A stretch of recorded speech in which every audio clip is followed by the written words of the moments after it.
जब कभी भी आप धारा के विपरीत काम करते हैं, तो इसका बहुत सारा खामियाजा आपको भुगतना पड़ता है। और अगर आप पेशे से पत्रकार हों और फिर आप धारा के विपरीत काम कर रहे हों, तो आपके साथ जो परेशानियां आती है, वो बहुत ज़्यादा होती है। कभी भी कोई पत्रकार जब हुकूमत के खिलाफ बात करता है, तो उसके लिए सबसे बड़ी परेशानी ये हो जाती है कि उसके साथ कुछ भी हो सकता है। ऐसे ही जब कभी आप किसी के भ्रष्टाचार को उजागर करते हैं, तो सबसे बड़ी चुनौती आपके लिए हो जाती है वो ये कि क्या आप सेफ हैं। अब आपको एक खबर बताने वाले हैं। खबर सामने आई है छत्तीसगढ़ से। ये काफ़ी परेशान करने वाली बात है। वैसे तो भारत में जो मीडिया का स्तर है, वो किस स्तर पर है, ये आप बखूबी जानते हैं। दुनिया के पत्रकारों का, जर्नलिस्ट का, कहा जा सकता है मीडिया के रैंक को आप देखेंगे तो भारत नीचे से टॉप करता हुआ आपको दिखाई देगा। लेकिन इसी भारत में कुछ ऐसे लोग हैं जो सोशल मीडिया प्लेटफ़ॉर्म का इस्तेमाल कर अपने पत्रकारिता के दमख़म से कई भ्रष्टाचार को उजागर करते हैं। एक ऐसा ही पत्रकार जो अब इस दुनिया में नहीं है। उसने एक भ्रष्टाचार को उजागर किया। 120 करोड़ रुपए का एक प्रोजेक्ट था, एक सड़क बननी थी। लगभग 50 किलोमीटर के आसपास सड़क बननी थी। 40 किलोमीटर के आसपास सड़क का काम पूरा हो चुका था। 1 किलोमीटर के अंदर उस पत्रकार ने 35 से ज़्यादा गड्ढे निकाल दिए और ये बताने की कोशिश की कि किस तरीके का ये भ्रष्टाचार है कि अभी सड़क पूरी तरीके से बनी भी नहीं है, जहाँ तक का काम होना है। और 1 किलोमीटर के अंदर अगर 35 गड्ढे हैं, तो आप अंदाज़ा लगाइए कि 40 किलोमीटर के अंदर क्या हालात रहे।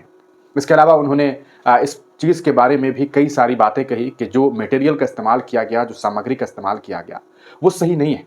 कहीं न कहीं उसमें बड़ा भ्रष्टाचार किया गया। 120 करोड़ रुपए का आप सड़क बना रहे हैं और अगर उसमें भ्रष्टाचार करके आप ऐसे हालात बना देंगे कि शुरू में ही 1-1 किलोमीटर के अंदर 35 गड्ढे होंगे, तो फिर क्या हालात बनेंगे?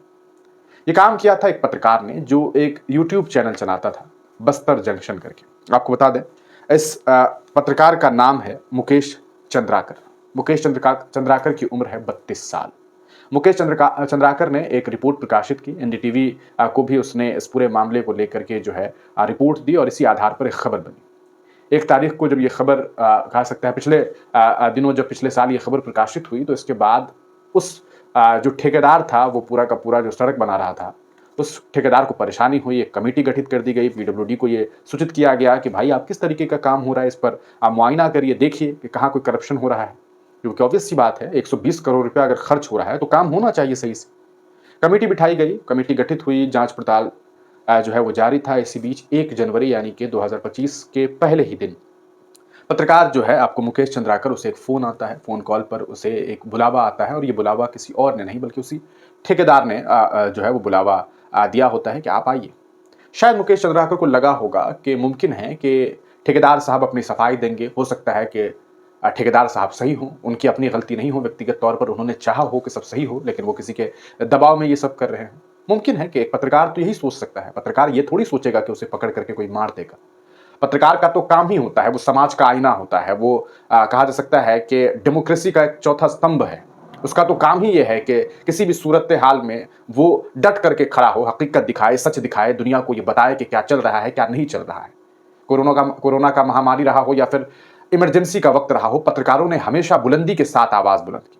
लेकिन कुछ पत्रकारों ने इसका बहुत बुरा खामियाजा भुगता। ऐसा ही कुछ हुआ है मुकेश के साथ। आपको बता दें, मुकेश चंद्राकर ने सुरेश चंद्राकर नाम के एक ठेकेदार को लेकर के जो है खबर प्रकाशित की और इस खबर में उन्होंने एक कथित भ्रष्टाचार का ज़िक्र किया और अब उन्हें फ़ोन आया 1 जनवरी के आसपास। वो गए। उनके जाने के बाद वो लौटे नहीं। अगले दिन 2 जनवरी को उनके भाई युकेश चंद्राकर को लगा कि यार, भाई गया है, अब तक लौटा नहीं है। अब इस मामले को लेकर के पुलिस प्रशासन को सूचना दे देनी चाहिए और उन्होंने इस पूरे मामले को लेकर के प्रशासन में रिपोर्ट दर्ज कराई कि मेरा भाई जो है वो गायब है, लापता है। उसकी तलाशी में जो है हमारी मदद की जाए। प्रशासन ने छानबीन शुरू की। 3 तारीख को लोकेशन के बिना पर उसका आखिरी लोकेशन जो है वो सुरेश चंद्राकर जो ठेकेदार है, उसका जो परिसर है, यानी कि उसका जो कंपाउंड है, वहाँ का ही लोकेशन जो है वो देखने को मिल रहा था। उसी लोकेशन के हिसाब से जो है प्रशासन की टीम वहाँ पहुंची तो देखा कि एक सेप्टिक टैंक है और उस पर अभी नई-नई जो है परत जो है वो कंक्रीट की दिखाई दे रही है। इससे लगा कि शायद न्यूली कंस्ट्रक्शन है, सेप्टिक टैंक को ढका गया है। फिर एसपी साहब ने आदेश दिया कि भाई इसे खोदा जाए, इसे देखा जाए कि यहाँ पर क्या चीज़ है, क्योंकि लोकेशन तो आखिर यही बताया जा रहा है। जब सेप्टिक टैंक की खुदाई की गई तो उसके अंदर मुकेश चंद्राकर की डेड बॉडी मिली। पानी, और उस पानी में मुकेश चंद्राकर पड़ा हुआ, उसके चेहरे पर चोट है, गहरी चोट है। ऐसा प्रतीत होता है कि उसे पहले मारा गया बड़ी बेरहमी से, उसकी हत्या कर दी गई और उसके बाद उसकी डेड बॉडी को सेप्टिक टैंक के अंदर डाल दिया गया। ये कीमत है एक पत्रकार को पत्रकारिता करने पर, जो है उसे इस तरह की कीमत झेलनी पड़ती है। आज क्या है, आज आप जब भी किसी ताकतवर इंसान के खिलाफ बोलते हैं तो आप पर बड़े-बड़े आरोप लगा दिए जाते हैं। आपको डराया जाता है, धमकाया जाता है। क्या आप आसान समझते हैं आज के दौर में हुकूमत के खिलाफ बोलना? प्रधानमंत्री, मुख्यमंत्री, विधायक, सांसद जी के खिलाफ आप बोल लेंगे, पत्रकारिता कर लेंगे? ये इतना आसान नहीं होता है। जब हम आप बोलते हैं तो शायद इस हिम्मत के साथ कि हमारे देश का संविधान हमें हक देता है, लेकिन सवाल ये है कि क्या पत्रकार वाक़ई महफूज़ हैं? क्या उन्हें कोई सेफ्टी दी गई है? अगर उनके साथ इस तरीके का जो मामला होता है, इसको लेकर के कोई गाइडलाइन बने हैं कि पत्रकारों के साथ कोई इस तरीके की हरकत ना की जाए, अगर हो तो उसे उसके साथ क्या होगा? आपको याद है गौरी लंकेश की हत्या कर दी गई थी, एक वरिष्ठ पत्रकार थी, क्या हुआ था उसके बाद? अफ़सोस की बात यह है कि आज हिंदुस्तान में पत्रकार भी 2 हिस्सों में बँटे हुए हैं। एक खेमा ऐसा है जो हुकूमत के साथ है, एक खेमा ऐसा है जो हुकूमत के खिलाफ है। एक खेमा ऐसा है जो न्यूट्रल पत्रकारिता कर रहा है, जो बता रहा है कि क्या हो रहा है, देश में कैसे हालात हैं।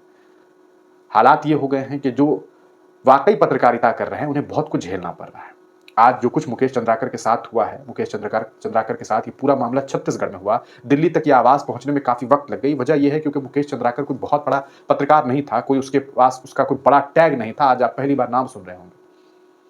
लेकिन जो कुछ हुआ है उस इंसान के साथ, वो इतना बड़ा मामला है कि तमाम हिंदुस्तान के पत्रकारों को एक साथ होकर के इस मुद्दे पर आवाज़ बुलंद करनी चाहिए, क्योंकि ये जो हुआ है, वो बेहद निंदनीय है और वो किसी के साथ हो सकता है, वो हमारे साथ हो सकता है, वो आपके साथ हो सकता है, क्योंकि सच बोलना आसान नहीं है। आपको बता दें, इस पूरे मामले में जो खबर सामने आई है वो ये कि बीजापुर के जो एसपी महोदय हैं जनाब जितेंद्र यादव, उन्होंने ये बात बताई कि इस पूरे मामले को लेकर के युकेश ने जब कंप्लेंट दर्ज किया तो छानबीन शुरू की गई। उसी छानबीन के आधार पर, लोकेशन के आधार पर ये लोग जो हैं वो इस सुरेश चंद्राकर के कंपाउंड में पहुंचे और वहां सेप्टिक टैंक में देखा कि वहां डेड बॉडी पड़ी हुई है। इस पूरे घटनाक्रम के बाद खबर ये सामने आ रही है कि सुरेश का एक भाई वो दिल्ली के आसपास है, उसे अरेस्ट कर लिया गया है और इस पूरे मामले में पूछताछ की जा रही है। सुरेश अभी भी फरार है। अब देखना यह है कि इस पूरे मामले पर आने वाले वक्त में प्रशासन से जुड़े हुए जो लोग हैं वो क्या कार्रवाई करते हैं। ये हालात है उस छत्तीसगढ़ में जहां भारतीय जनता पार्टी की सरकार है और एक पत्रकार अपनी जिंदगी खो चुका है। 32 साल का वो नौजवान शायद ये सोचा होगा कि वो करप्शन को खत्म कर पाएगा, भ्रष्टाचार को खत्म कर पाएगा, लेकिन हकीकत यह है कि भ्रष्टाचार खत्म होगा या नहीं होगा ये तो पता नहीं, लेकिन उस पत्रकार को खत्म कर दिया गया। ये बेहद निंदनीय है। डर लगता है, सहम जाता है दिल जब इस तरह की खबरों को सुनता हूं। लगता है कि कभी भी कुछ भी हो सकता है। आप इस पूरे घटनाक्रम को किस तरीके से देखते हैं, अपनी राय कमेंट सेक्शन में ज़रूर दीजिएगा। आपको बता दें, इस पूरे मामले को लेकर के जो रिपोर्ट है वो ये कि एक जगह है गंगालूर, वहाँ से जो है गंगालूर से ये नेल शनार तक ये सड़क बन रही थी, लगभग 52 किलोमीटर, और 1 किलोमीटर के अंदर में 35 गड्ढे थे। इसको लेकर के खबर प्रकाशित की गई थी। 120 करोड़ रुपए का ये पूरा प्रोजेक्ट था। युकेश ने इस पूरे मामले में तमाम जानकारी प्रशासन को दी थी और उसी के आधार पर ये छानबीन हुई है। हालांकि मुख्यमंत्री महोदय ने ये बात कही है कि जो भी दोषी हैं उसे कड़ी से कड़ी सजा दी जाएगी, और देश के कई वरिष्ठ पत्रकार, रविश कुमार सहित और कई अन्य पत्रकारों ने इस मुद्दे पर ये बात कही है कि ये बहुत गलत है और इसको लेकर के गंभीरता से जो है कार्रवाई की जानी चाहिए और पत्रकारों की सेफ्टी के लिए सरकार को, हुकूमत को कुछ सोचना चाहिए। आप इस पूरे घटनाक्रम को किस तरीके से देखते हैं, अपनी राय कमेंट सेक्शन में जरूर दीजिए।